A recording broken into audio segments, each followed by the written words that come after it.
everybody, and welcome back to my channel. Today I'm going to be doing an unboxing and flip through of the Black Violet Tarot by Heidi Phelps. And this is the white deck, and it is number 76 out of the 250. I was really drawn to this deck, and I kept looking at the deluxe edition of it, and it was sold out every time I looked at it. I honestly didn't really have time to be chasing it down. Um, and then I happened to just one night pop on to, I believe it was on Instagram, and I believe it was on Heidi's Instagram that she posted that the white deck had limited edition. It's a very limited edition because it was actually a mess up. There was a miscommunication between her and the print person, and I ended up just being able to grab it, which was awesome. So I don't know, really pumped about it. Can't wait to really honestly get in here and check it out. I was really, really drawn to this deck. Had really witchy vibes and all of that stuff. So I was really interested in it. I know the other one is all black and everything's really cool, but I think this one is nice with that black and white, making it something that I can use during a full moon and a new moon. I like my black and white decks for that purpose. If they're all black, I tend to use them during, if I'm going to use them for moon work, I usually do them during the new moon, obviously, and then my really, really, really white decks I use during full moon work. But this one, and it's a nice combination balance of both, so I can actually kind of use it the same.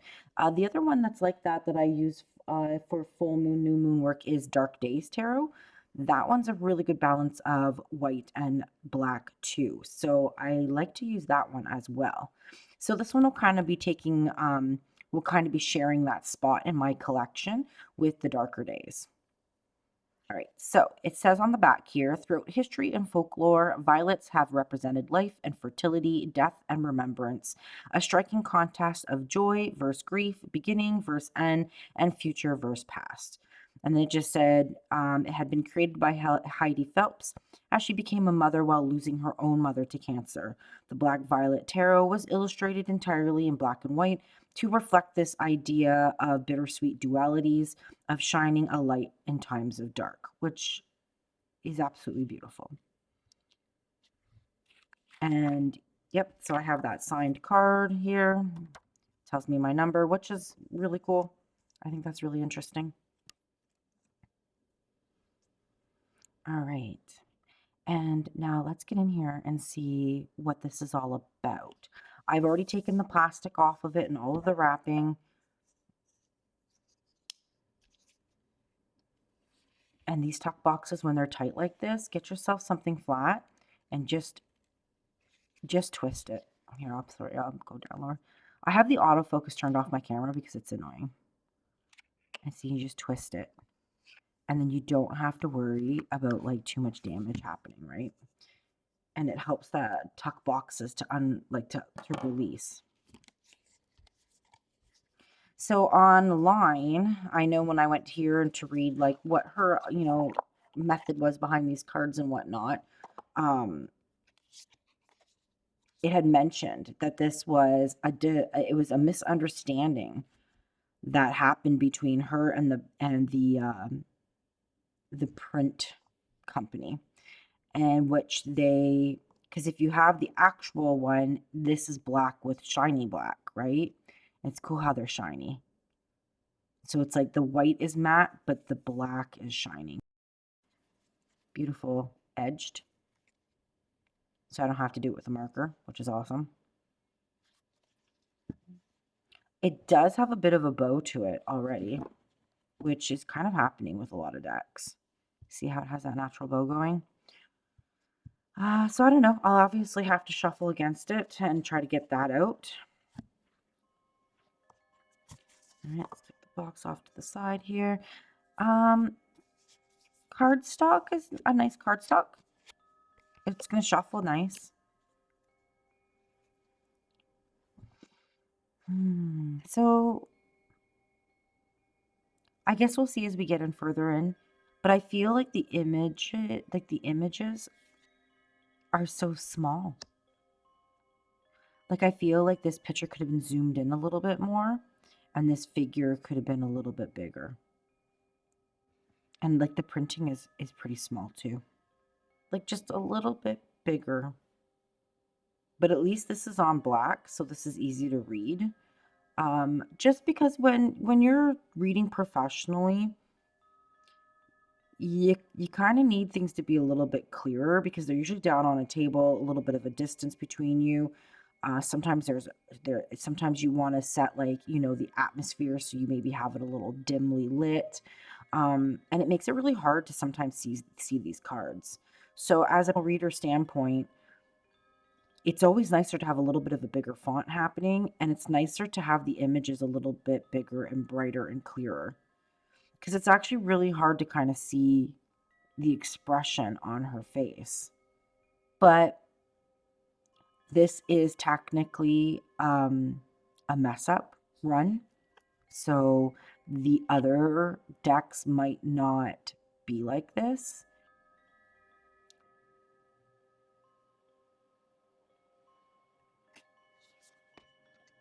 So obviously very traditional Rider-Waite, which is great, makes it easy to read.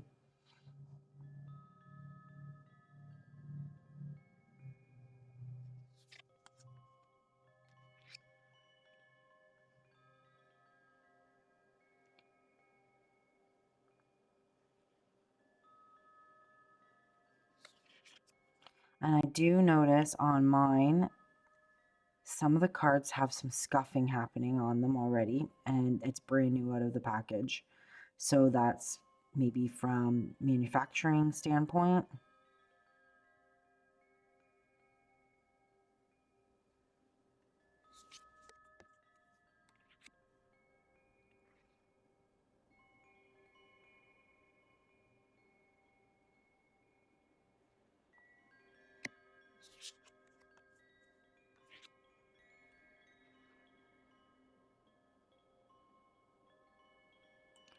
Yeah, like I just feel like this could have been zoomed in and made a little bit bigger, because she's got detail happening and it's really hard to see that.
So this, it's like, it should have been cut on that line.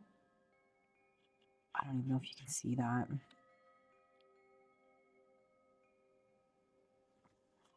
That would have been really hard to do though. And then this one's got a little bit of a scratch down it. I don't even know, see, it's kind of, see how it's shiny? It's kind of like a scratch in the finish she has on them.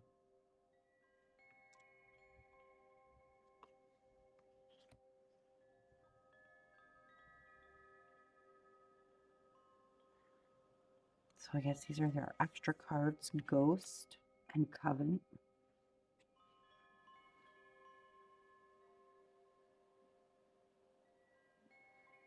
It's a powerful card. So there's only the 2 extra. I believe for every edition, she's had a couple different extras. So this obviously has the 2 extras. And if I was to pick any 2 out of the extras, it would be those 2. So I'm really quite happy about that.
Yeah, like I just wish that these images were all zoomed in.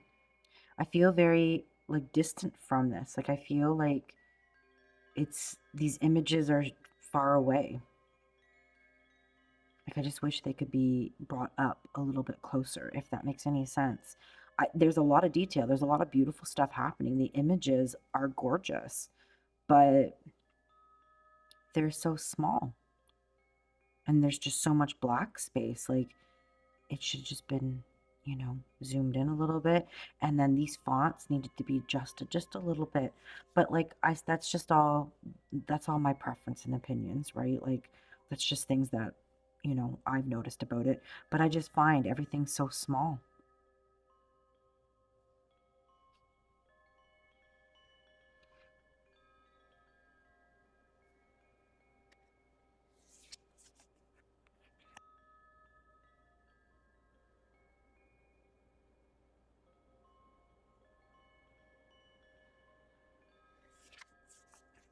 I'd be curious if the other decks are all like this, or if it's just this one because it was technically not printed correctly. Like this is not too bad. It's using space a little bit better.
I like how this card's all dark and there's just like a little bit of like white lines happening, and then almost like the night is finishing. Interesting. I like it. I like the images. I like the artwork. It's going to be an easy read because it's very close to Rider Waite, like super close. So a good solid read. These images are so beautiful. I just wish that they were a little bit bigger and dominated the space on the card a little bit more.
So they're pretty matte. They've got just the tiniest bit of gloss to them, which is really nice. I like that.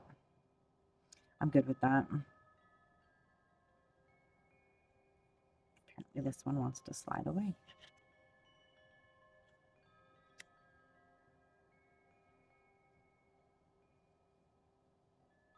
I'm surprised she chose to do this.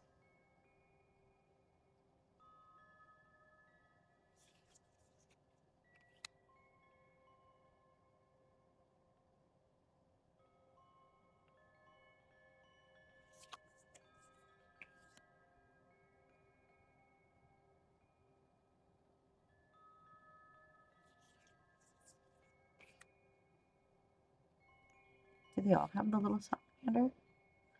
Oh, I guess it's just when it gets into like the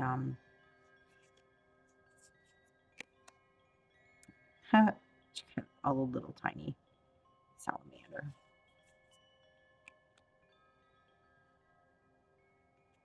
Oh, she doesn't have a salamander. But there's the black kitty and the lioness and the lion. But he's got the little salamander, or she does, sorry.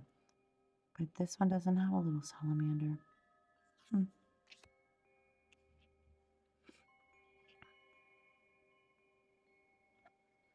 All right, so that is the Black Violet Tarot. For the most part, I like it. I just feel like, but see, these are amazing. Like, this is a good use of space. And some of them I feel, are really good. But then others I feel they're just so far away. But maybe that was her intentions. Like, maybe she intended them to have that feel to them, right? All right, and we're going to shuffle them. See how they shuffle. I just painted my nails, so hopefully I don't want them to transfer onto the cards. That's what I'm really worried about.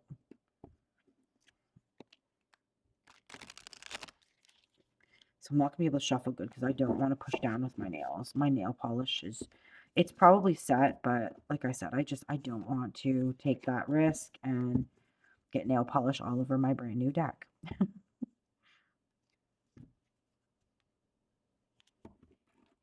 And I'm going to kind of go the opposite way here. See if we can get that bow out. It's got very much of a bow to it.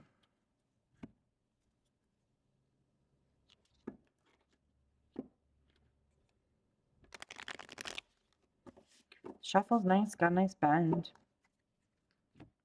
And I always do this to really, really shuffle them up and mix them up good. I just take smaller chunks.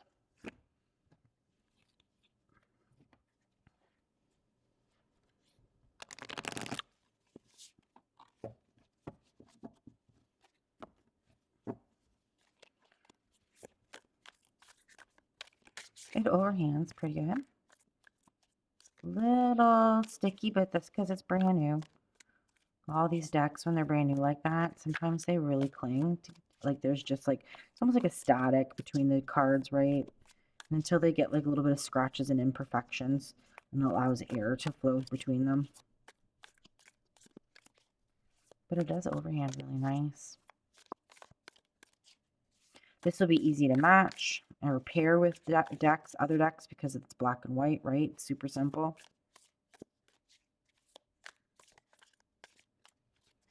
All right, so nothing in particular.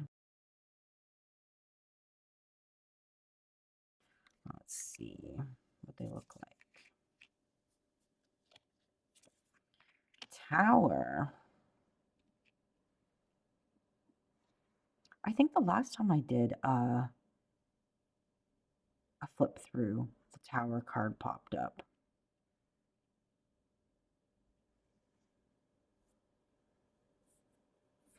They look good together.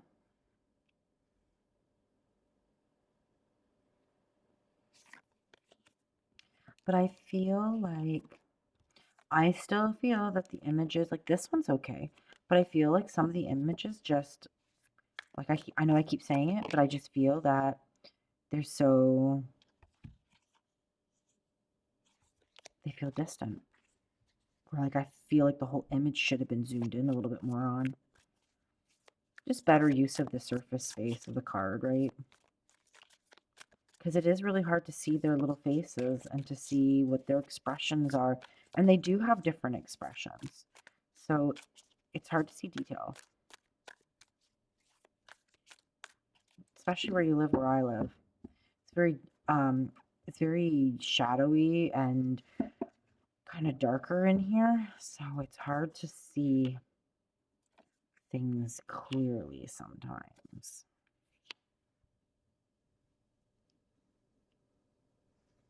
But I do like their energy.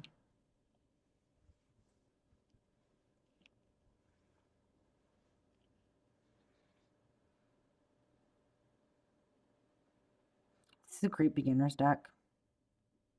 It's definitely good.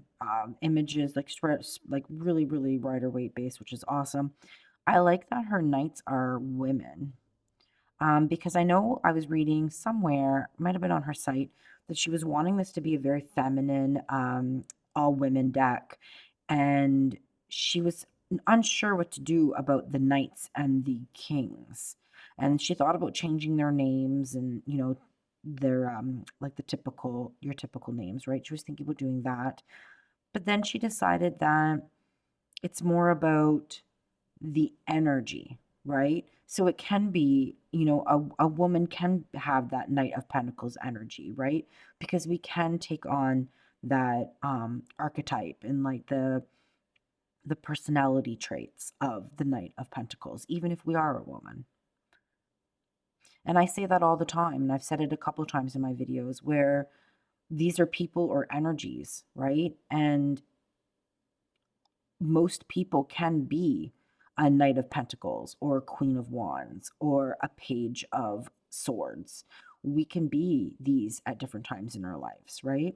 So they're not necessarily always an exact person. It could be the energy of that person coming through, or maybe the way that they're handling a situation or the way that they're doing things. I do like them though. I do. I'm excited that they're here.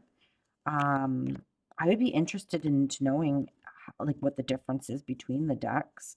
If like the card stock's different. I don't have the book with it, which doesn't matter to me. I honestly don't even use books. It is nice to have a book just to see, like I always say, to see what the creator was thinking and their thought and energy behind the card that they created. But, I do have access to the online one. That's what this is all about, the virtual booklet. So if I'm really curious, I can always pop on and look at that. I can also print it off if I really wanted to have it, on hand. And I'm sure she's just starting out in this. I'm sure she'll eventually maybe print like a bigger guidebook or something that I can always pick up later on down the road. But yeah, I do like it. I do like the witchiness of it. I really like the black and white, like that yin and yang, that duality, that I don't know, light and dark. Like I really like that combination. Because sometimes I do find with the darker, is it the darker days? Yeah, darker days tarot. I sometimes get it's weird to have black cards and then white cards and have that reversing, right? Um, Sometimes that can throw you off a little bit, and sometimes it can make your reading a little strange. But at the same time, it actually can really highlight key factors in a reading. So, it's you got to be in the mood for it. Whereas this, it's just a nice balance of black and white throughout the entire deck. And I feel that that part of it's really well done. And like I said, I love the images. I think they're just beautiful. Just wish they were a little bit bigger and using up the space of the card a little bit better. But other than that, like that's just like right, that's my personal opinion. That's just how I feel. Um, that's maybe me just being, a little picky, even, let's say. But I would not get this deck, right? It's just that's just like my opinion. But I do like, you know, I do like the different stuff going on in it. I do like that it's a very, very female-based deck, that there's no men in it. I really do like that. That's why I'm really looking forward to doing new moon and full moon work with this, because I don't like using decks that have a male-based energy when I'm doing moon work, because a moon is a very feminine energy. So I do not like to use decks that have male energy in it when I'm doing that. So this will work perfect for that, and it'll be fantastic. So yeah, so that was the Black Violet Tarot, the white deck. Hopefully you enjoyed yourself. My new subscribers, thank you so much. I just really like to do this, and I just enjoy doing it. It's just something that brings me, relaxation and comfort, and it's great to just sit down and kind of look through a deck. It's great to connect with, wonderful souls that enjoy tarot and oracle just as much as I do. It's just a wonderful thing about, all of it. So thank you so much for joining in. And like I always say, thumbs up, subscribe, all that stuff is awesome and wonderful. You guys have a nice rest of your day, and I will see you on the next one. Bye.